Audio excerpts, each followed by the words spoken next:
Hi guys, আমরা বেরিয়েছি 8 তারিখে কলকাতা থেকে শিলচর। এখন দাঁড়িয়ে আছি হাফলংয়ের কিছুটা আগে, প্রায় 10-20 কিলোমিটার আগে। তো আপনাদের কিছু নাজারা দেখাচ্ছি, দেখতেই পাচ্ছ, খুব সুন্দর লাগছে।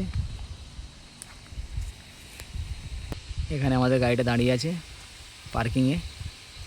আমরা এই গাড়িটা চালাচ্ছি, গাড়ির নাম্বার হচ্ছে 9954। আর এখানে দেখতে পাচ্ছ ভাই রান্না করছে এখন। ভাই কি রান্না হচ্ছে ভাই? ভেন্ডি আর আলু। ভাই ভেন্ডি আর আলু রান্না করছে। রান্না দেখতে পাচ্ছি ভেন্ডি এখানে কাটা আছে। ভাত তো মনে হচ্ছে ভাইয়ের হয়ে গেছে। ভাই ভাত হয়ে গেছে তো? দেখতে পাচ্ছি পুরো গরম ভাত হয়ে গেছে। আর ওখানে ভাই আলু কষা করছে। কোথায় যাবে ভাই? শিলচর।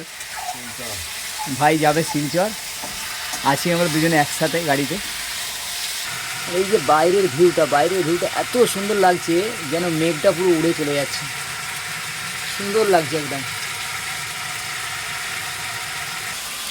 দিকের ভিউটা খুব সুন্দর লাগছে। ওয়েদার একটু ঠিকই আছে, সকাল থেকে তো খুব পানি হচ্ছিল, এখন তো মরশুমটা ঠিক আছে। তো নেক্সট ভিডিওতে আবার দেখা হবে গাইস।